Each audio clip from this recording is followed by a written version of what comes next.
Okay, so in this lesson, I'm going to show you how to do some masking, as also as use another cool kind of filter that we have available in Photoshop. So first thing you're going to do is you're going to open up your desert project. You've already gone over creating different layers, getting the shadow, doing a gradient fill, doing a Gaussian blur filter, adjusting the color balance, and you should be at this stage. Okay, so the next thing we're going to do is we're going to click on your head layer, and you're going to duplicate it by going to Layer, well, first clicking on it to make sure it's highlighted blue in your Layers window, and then clicking Layer, Duplicate Layer. And then you can just name it Head Copy is fine. So now we have Head Copy. I'm going to click, hold, drag that layer down till I see the dark line of underneath the head layer. Let go. So now head copy is below head. Okay, and because it's the same layer, you can't tell the difference. The next thing I'm going to do is go to Filter, Liquify. Now this is kind of fun. I'm basically going to take this smudge tool here on Liquify, and I'm just going to click and start dragging out on this image and smudging it out. Now, as if the head is exploding in one direction. So don't do it from all sorts of different directions. Take it just from one area and start dragging out that, so it starts to smudge and look like it's exploding out of the head. The brains are just splattering out. Okay, so you can see it does a nice thing with taking the tonal values and the photographic information and kind of just smudging that around. Okay, so once you've got a nicely smudged photo, click OK. If you think it was bad, hit cancel and try it again. Okay, so I'm going to click OK. Now you can see that the layer below head is smudged out. Okay, so next thing we're going to do is we're going to add masks to these two layers and work with them. So I'm going to click on head copy. All right, and I'm going to click right down here in the layers window. It says add layer mask. So I'm going to click that, and you can see that there's a white square that's get added next to the image. Okay, if I click here, notice the black line around the outside. This allows me to work in the image itself, but I want to work in the mask, so I have to make sure I'm clicking on that white square and seeing the black line has now moved around to the mask layer. Okay, so when I'm in the mask layer, anything that's white will reveal the image. So let's do this first. So let's toggle the visibility of this head one so we can just see what's going on with this. So we hid the layer above, the head layer, by clicking on the eyeball and to hide that layer. So we're just seeing. Pardon the interruption. Will Bailey Wilkinson please come to room 143? Thank you. Sorry for the interruption from Ms. Engordo. Here we go. Moving forward. So we have the head copy highlighted. We have the mask section of that layer selected.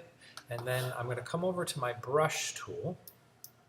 And I'm going to click up here. And I'm going to scroll through. I'm going to find a brush that's kind of jagged. So this looks pretty good. This one right here. Okay.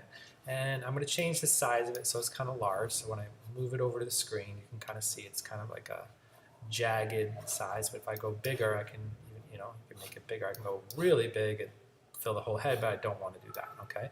I want to make sure that that looks good. Okay. So I've got a size. Next thing I'm going to do, I want to make sure my foreground color is black. So I'm going to click on this little teeny white and black square, and then I'm going to click on the arrow keys to switch so that this color right here, the foreground color, is black. This allows me to mask out when I'm using a mask layer, the color black. Okay, so simply I'm just going to come over and I'm going to start clicking around on the head, and notice the clouds are revealed through this. So this is what a mask does.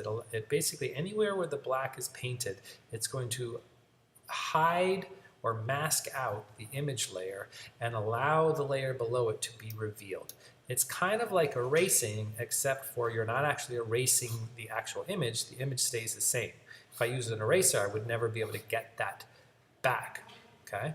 So if I switch to white, so try this. If I switch to white, So my foreground color is white and started painting. Notice I can paint back in the image that I had masked out before. Okay, so masking allows you to keep the image, but only hide a portion of it or mask it out. So I'm switching back to black, and I'm just going to kind of like take away some of this. Now, because this is a very one angle on this, I'm going to show you another thing that you can do with the brushes. So I'm going to go to Window, Brush. It's going to bring up another window. I'm going to pull this brush window down and hide this one so I can still see my layers and I can see my brush window. Okay, so my layers window, my brushes. Now notice right here, if I click on this, I can rotate the direction of my brush. If I click right here on the side, I can shrink it in a little bit. So now, you know, if I can rotate it, you know, and you can see that the direction of the brush changes based on how it's rotated. Okay, I can make it thinner or thicker. Okay, so now when I click here, it can make it a little bit more random, right? It can turn, you know, to make it look like it's these chunks just flying off of this thing, but you don't want to make it too uniform. Okay, so I'm just going to kind of make parts of these reveal what's below. I got this, the SWAT pizza. I'm going to make a, just keep masking this out, and all right, so that looks pretty good, kind of hidden. It looks like the head is sort of exploding out a little bit. So now I'm going to come back to my original head layer, and I'm going to do the same thing. I'm going to add a mask, okay, and I'm going to reveal it. So now I can see, toggle the visibility so I can now see it. And same thing, with my black foreground color selected, I can now kind of get rid of the edge of that one of that layer and sort of just kind of reveal it. So let me do this. If I hide this again, you can see, if I toggle the visibility of that the head copy, you can see that I'm, you know, kind of just taking little pieces of the top of this head out so that it can look like it smoothly blends in with the other one, okay? Revealing that layer below, okay? So what it looks like is sort of the head is just sort of slowly just sort of disintegrating out into the mist. And so you can kind of go back and forth between the two. If I come back to head copy and I want to get rid of it a little bit more, notice what I just did there by accident. I started adding black, and that's because I have this I didn't select my mask portion of that layer. So I have to undo that. So I'm going to go to edit, step backwards, do it one more time, edit, step backwards, because I added black coloring.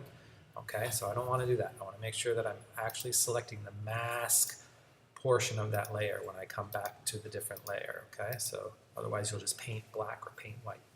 Okay, and then take away a little bit more. Okay, and that's it. That's how you create a mask. All right, so then go ahead, save your work, file, save, and you'll be good.